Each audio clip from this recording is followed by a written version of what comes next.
Well, hello Algebra 1 Honors class. So today's video is about writing equations from word problems and also looking at fractions when they're in equations. And we talked about it a little bit in class. I want to teach you some ways to make these questions easier for you. So let's look at the beginning of your note sheet. I did give this to you in class to make it a little bit easier. The first example was 1/2 x plus 6 equals 18. So looking at this first example, it's a simple equation, but it does have a fraction in it. And a lot of you said you had learned this last year. The first thing we want to do is balance the equations. We want to isolate x. So we're going to subtract 6 to both sides. So we're left with then, and I always make a line and want to be neat, 1/2 x equals 12. If you want to undo this fraction, sure, you can divide by 1/2 on both sides. But what you're actually doing is multiplying 12 by the reciprocal. So what I always tell students to do is to multiply both sides by the reciprocal of that number directly. And then you'll get directly to your answer. Because here, the 2's and the 1's will cancel. You'll be left with x. And then 12 times 2 is 24. Okay? I'd like you to try that technique on the second example. Bring that to class and we're going to check your answer in class, okay? All right, but the more important problems is when we have loaded problems with fractions in them. You do not have to do it like this, but I always say, if you see the fractions, clear them. Clear the fractions if you can. So how do we do that? Well, first we have to do something called find the LCD. So the LCD really means lowest common denominator. You'll take the LCD, you'll multiply it to every part of the equation to remove the fractions, then you'll solve the equation. The most important thing for you to know, guys, though, is that the point of this is to get rid of fractions. So once you've done it, there should be no fractions in your equation. If there is, you've done something wrong. All right, again, it is a technique. It is not the only way to do it. All right, so we're looking at our first example. 2/3 x plus 1/2 x equals 5/6 plus 2x. So step one would be, oops, I better switch colors so you can see it, to find the LCD. So I look at the denominator, and I'm going to put a 1 here for myself just so I can. I want the common denominator. The lowest common denominator here would be 6. Okay? So my LCD is 6. Write that down.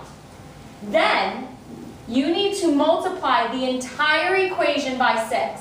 That 6 is being multiplied here, here, here, and here. 4 different places. Some kids actually like to put parentheses around it and write a 6 next to each of it. So I'm going to actually do that. I'm going to multiply everything by 6. Okay? And over there.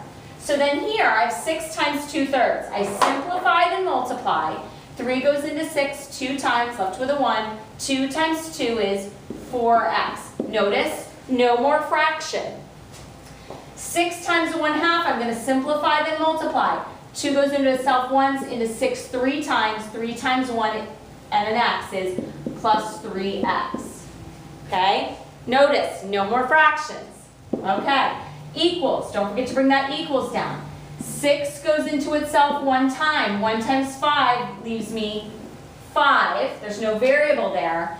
And then this one, 6 over 1 times 2x, actually isn't a fraction. I'm going to be left with 12x. Okay? Now again, you do not have to write the 6 next to all of them. Some kids find that easier. It's completely up to you.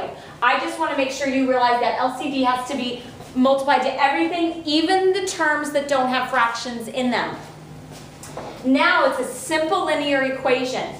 So we combine the like terms on each side and we'll get 7x equals 5 plus 12x. Okay? Now, I always tell you to bring the smaller number to the larger number. So I'm going to subtract 7 to both sides. Okay? And I'm going to keep going. So now I get 0 equals 5 plus 5x. I'm going to subtract the 5 to the other side. So 0 minus 5 gives me negative 5. So negative 5 equals 5x. And then what? Just want to make sure you guys can see everything on my screen. Okay, then I'm going to divide by 5 on both sides, because we do the opposite operation, which we worked on yesterday. So then the 5's on the right would cancel, and x equals negative 1. We also want to box our answer at that point, okay? Great technique. I am going to ask you to be able to use this technique. So if I say to you, solve this equation by clearing fractions, you will have to be able to go through this process, okay? All right, let's do another one. 7/8 x plus 3/4 equals 1/2 x plus 3/2. Now remember, in class tomorrow, we are going to practice this. So you just have to understand the concept of what we're doing and see if you can work with it.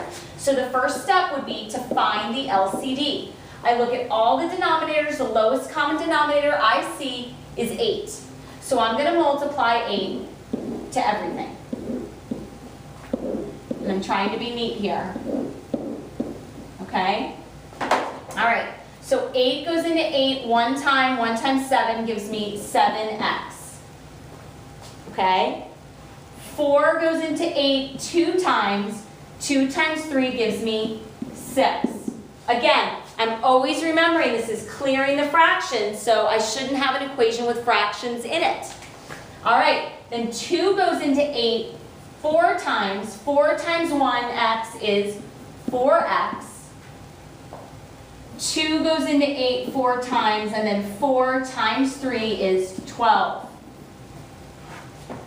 All right, then it's a simple linear equation. So much easier than dealing with the fractions. We bring the smaller variable to the larger. We do its opposite operation. I want to make sure I subtract 4x. Whatever I do to one side, I have to do to the other side. So now I'm left with 3x plus 6 equals 12. At that point, I subtract 6 from both sides because I want to isolate the variable. So we now have 3x equals 6. 3 is being multiplied to x. I need to get rid of it, so I do its opposite operation. So I divide by 3 on both sides. So x equals 2. Okay? Again, we're going to practice this tomorrow in class, but this would have been the lesson that you saw in class. We're flipping it around today. All right, now let's look at writing equations. Where are we going to use this? Well, we're going to use this when we talk about real life. So I'm going to look at how we can turn an equation into our word problem into an equation and then solve. So these are very basic ones. We're going to do some harder ones in class. 5 times a number is negative 375. The first thing that you need to do is make a let statement, or let x equal. Or in this case, we're going to say let n equal the number. You always have to state what the variable represents. All right, so if n is the number, I want 5 times the number. So I'm going to put an n there. So that would be 5n. Is, we've talked about, means equals negative 375. Oops, negative 375. All right, now we can find the number. How do we find the number? We solve for n. We divide by 5 on both sides. Okay? And then n would equal a negative divided by a positive is going to give me a negative answer.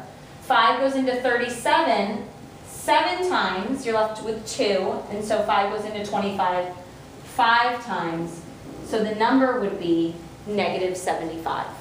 That's how we use this process. We take a word problem, give ourselves a let statement, write an equation, and then solve. Now they are going to get harder than this. I'm doing some basic ones. Oops, I need to scroll down. I think I've got these all on one page. Okay, a lion can run 18 miles an hour faster than a giraffe.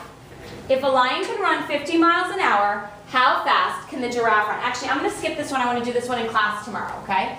Let's look at the last one. Oops, I still need to scroll. We'll do that one in class tomorrow. Lynn took a taxi cab from her office to the airport.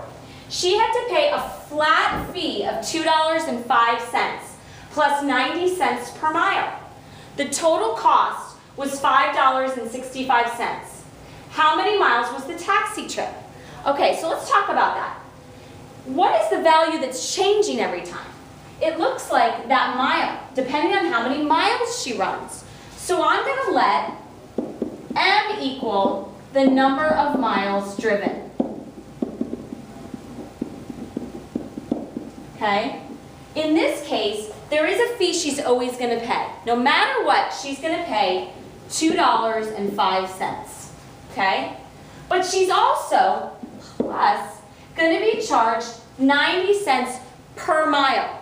Per mile means we have to multiply 90 cents times the number of miles.